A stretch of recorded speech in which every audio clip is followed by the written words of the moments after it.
bringing the people behind our food to life. So important to have air movement through these. When I started out, I grew everything outside. And now, I have over an acre of greenhouse, and probably by next spring we'll probably be close to 2 acres of greenhouses. And a lot of that was due to farmers market, because the markets seem to open earlier and earlier in the spring, and so you have to be able to grow those crops, and the only way to do it a lot of times is to create the environment. But it's definitely taught me that, things you didn't think were possible are possible in growing. I'm working the soil up. We have lettuce starts that are ready to go in the ground, and we want to start planting Saturday. So it's important we get those beds made back so we can get the lettuce going in time for November, December markets and schools. Soften it up a little bit before we get our beds going. The farm to school got started thanks to Katrina Wise.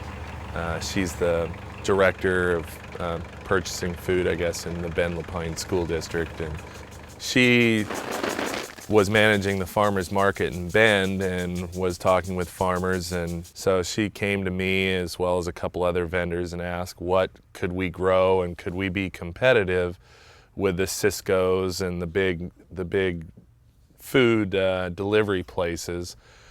And she got a pilot program off the ground about 4 years ago with us farmers to see if it would work, and it seemed to work good, because the time of year that we were supplying to Katrina, the farmers markets kind of drop off, and so we still have a lot of produce and we needed a place to get rid of it. It's another avenue for sales.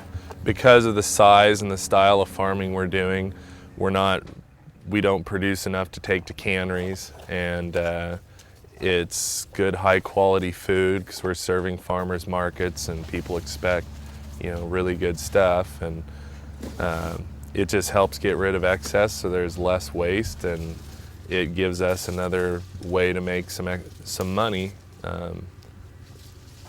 other than trying to grow for cannery crops. The thing we get to do here, and we're fortunate, is we're close to a lot of the schools, and we can pick it when it's truly ripe and not have to let it ripen up, so you get the sweetness, the true goodness that it was meant to have.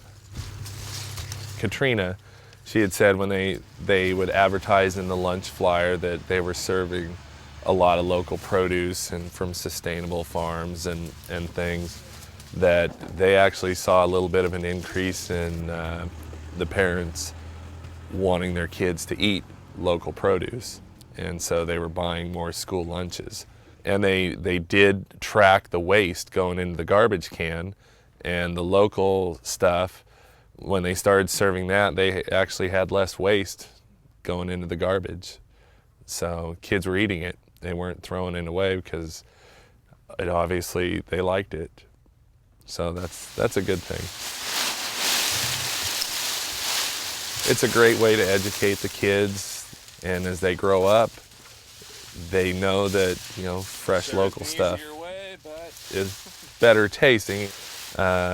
It's the freshness that brings out the better flavor, and I think grown local, it's less travel time, and it helps support the local economy more. And I think that's what we need to do, is support local and not be shipping it in from overseas and places like that. It's because most everything could be grown, in your backyard, I think.